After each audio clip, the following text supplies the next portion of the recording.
కరీంనగర్లో సంచలనం సృష్టించిన పీఎంజే జ్యువెలరీ షాపు చోరీ కేసులో పోలీసులు దర్యాప్తును వేగవంతం చేశారు. ఈ కేసులో నిందితుల కదలికలపై కీలక ఆధారాలు లభిస్తున్నాయి. చోరీకి ముందు రాత్రి దుండగులు ధర్మపురిలోని ఓ లాడ్జిలో తలదాచుకున్నట్లు పోలీసులు గుర్తించారు. 2 రోజుల పాటు అక్కడే బస చేసినట్లు సమాచారం. లాడ్జిలోని సీసీ కెమెరాలు నిందితుల కదలికలు స్పష్టంగా రికార్డు కావడంతో పోలీసులు వాటిని విశ్లేషిస్తూ కీలక వివరాలు సేకరిస్తున్నారు. లాడ్జి నిర్వాహకులు నిందితుల నకిలీ అడ్రస్ ప్రూఫ్ ఇచ్చినట్లు బయటపడింది. దీంతో ఈ దోపిడీ ముందస్తు ప్రణాళికతో జరిగిందనే అనుమానాలు మరింత బలపడుతున్నాయి. ఇక కేసును ఛేదించేందుకు ప్రత్యేక పోలీసు బృందాలు రంగంలోకి దిగాయి. నిందితుల కోసం విస్తృతంగా గాలింపులు కొనసాగుతున్నారు.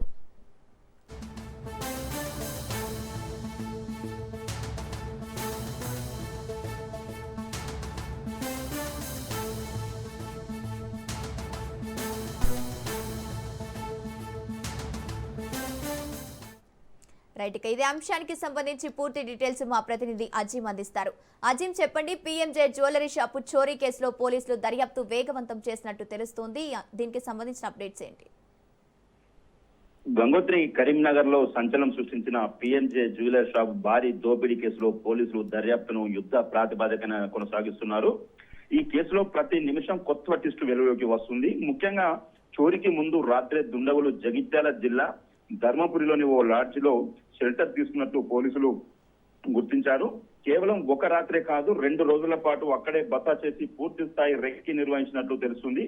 ఇంకా కీలక విషయం ఏమిటంటే ఆ లాడ్జిలోని సీసీ కెమెరాల్లో నిందితుల కదలికలు స్పష్టంగా రికార్డ్ అయ్యాయి. ప్రస్తుతం ఆ ఫుటేజ్ ని పోలీసులు డీటెయిల్ గా విశ్లేషిస్తూ ఒక్కొక్క క్లూ ఆధారంగా ముందుకు సాగుతున్నారు. లాడ్జి నిర్వాహకులకు నకిలీ అడ్రస్ ప్రూఫ్ ఇచ్చి విషయం బయటపడడంతో ఇది పూర్తిగా ప్రీ ప్లాన్ చేసి ప్రొఫెషనల్ రాబరీ అని పోలీసులు అయితే నిర్ధారించే దిశగా దర్యాప్తు కొనసాగుతుంది. ఇప్పటికే ధర్మపురి గోదావరి పుష్కర ఘాటు వద్ద నిందితులు వాడిన పల్సర్ బైక్ ను వదిలి వెళ్లడం కూడా కేసులో కీలకంగా మారింది.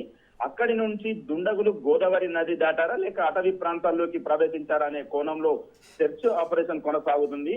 అయితే ఇక్కడ భౌగోళిక పరిస్థితులు కూడా దుండగులకు అనుకూలంగా మారినట్లయితే పోలీసులు భావిస్తున్నారు. గోదావరి దాటితే ఆదిలాబాద్, జన్నారం దట్టమైన అడవులు, ఆ అడవులు దాటితే మహారాష్ట్ర సరిహద్దు ఉంటుంది. ఈ మార్గాన్ని ఉపయోగించుకొని దుండగులు మహారాష్ట్రకు పరారైన అవకాశాలపై పోలీసులు గట్టిగా అనుమానిస్తున్నారు. ఇక ఈ కేసులో బీహార్ కు చెందిన ముఠా అలాగే మహారాష్ట్ర లింకులు కూడా ఉన్నట్లు పోలీసులు ప్రాథమికంగా గుర్తించారు. తుపాకులతో షాపులోకి చొరబడి భారీ మొత్తంలో బంగారు ఆభరణాలు దోచుకెళ్లడం చూస్తే ఇది సాధారణ దొంగతనం కాదు, పూర్తిగా ట్రైన్ అయిన గ్యాంగ్ పని అని అభిప్రాయం వ్యక్తం అవుతుంది. దొంగతనానికి పాల్పడ్డ వారు అంతర్రాష్ట్ర దొంగలని పోలీసులు గుర్తించారు. పలు నేరాలలో ఇతర రాష్ట్రాల్లో జైలు జీవితం గడిపిన నేరస్తులు ఈ భారీకి చోరీకి పాల్పడినట్లయితే పోలీసులు భావిస్తున్నారు. ఇప్పటికే దుండగులు ఆచూకీ తెలియజేస్తే ₹1,00,000 బహుమతి ప్రకటించారు పోలీసులు. నిందితులను పట్టుకునేందుకు ఇప్పటికే కరీంనగర్, జగిత్యాల పోలీసులతో పాటు ప్రత్యేక బృందాలు రంగంలోకి దిగి అంతర్రాష్ట్ర స్థాయిలో గాలింపు చర్యలు చేపట్టాయి. అయితే ప్రతి క్లూ జాగ్రత్తగా విశ్లేషిస్తూ ముందుకు సాగుతున్నారు పోలీసులు. మొత్తానికి కరీంనగర్ పీఎంజీ జ్యువెలరీ దోపిడీ కేసు పోలీసులకు పెద్ద సవాలుగా మారింది.